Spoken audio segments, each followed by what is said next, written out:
Bagaimana Anda menggambarkan relasi Anda dengan Presiden ke-7 Joko Hmm. Widodo, Pak Tom? Ini kesempatan baik untuk meluruskan sesuatu yang salah saya sih. Mungkin waktu lagi panas-panasnya kampanye Pilpres ya, saya kebablasan ya bilang banyak penyesalan dari masa-masa saya di pemerintah ya. Saya menyatakan hal itu karena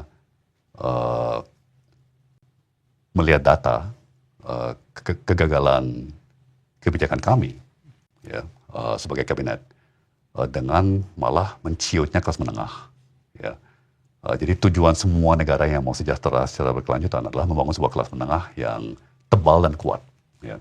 Tapi data menunjukkan bahwa kelas menengah malah menciut. Ini data awal yang kemudian dikonfirmasi secara definitif ya, 5-6 bulan kemudian dengan BPS mengumumkan bahwa persentase kelas menengah kita menciut dari 21 atau 22% menjadi hanya 17%. Ya kan? Jadi saya merasa sedih sekali waktu itu. Saya keluar dari mulut saya banyak penyesalan dari masa-masa saya di pemerintah ya. Yang kemudian diliput oleh media mengatakan, wah, Tom Lembong nyesel pernah menjadi bagian dari pemerintah ya. Itu tidak baik ya, karena kepercayaan yang diberikan oleh Pak Jokowi ya, kepada saya sebagai penasihat ekonomi, sebagai penulis pidato, kemudian sebagai menteri ya, anggota kabinet, itu sebuah kehormatan yang luar biasa ya.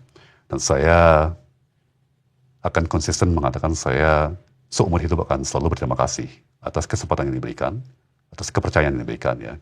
Mungkin banyak pendukung saya akan kesal mendengar saya bicara begini, tapi secara etika ya, saya wajib menghargai sekali kesempatan dan kepercayaan yang diberikan oleh Pak Jokowi pada masanya ya. Tapi memang kondisi berubah ya, mulai di awal-awal pandemi ya, di mana saya surprise, terus terang saya surprise karena saya mengenal Pak Jokowi, apalagi saat itu ya, sebagai orang yang sangat realistis ya, sangat pragmatis dan mengikuti arah yang teknokratis. Dan saat itu konsensus teknokrasi adalah ya lockdown ya kan, untuk menyetop rantai penularan kan. Dan saat itu beliau justru melawan lockdown ya kan. Dari situ mungkin kami mulai apa ya, berjarak. Itu istilah yang sangat baik ya, mulai berjarak. Tapi tetap baik. Jadi itu awal pandemi tentunya awal 2020 ya kan. 2021, 2022, bahkan 2023 hubungan saya dengan Pak Jokowi masih baik, komunikasi masih lanjut. Saya masih sempat membuatkan pidato buat beliau, meskipun sudah tidak lagi di pemerintahan ya. Dan setiap Idul Fitri saya masih masuk dalam list orang yang dikirimin makanan sama Pak Presiden sampai 2023. Acara pernikahan kawinannya Mas Kaisang di Solo saya masih diundang juga ya kan.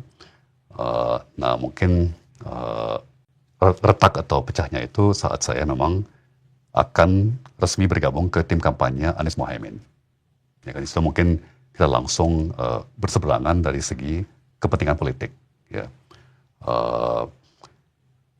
Itu yang saya tahu ya. Saya tidak tahu lebih lanjut ya, feeling personal di sisi beliau dan keluarga beliau. Kalau yang di sisi saya dan keluarga saya, hampir seluruhnya hanya merasa berterima kasih dan rasa syukur atas pengalaman petualangan ya, adventure yang luar biasa yang dimulai saat saya pertama kali dikenalkan sama Gubernur DKI, Gubernur Jokowi ya kan, sampai sekarang itu sebuah petualangan ya, pengalaman yang bisa menjadi buku berjilid-jilid, bisa menjadi film Hollywood, bisa menjadi Netflix serial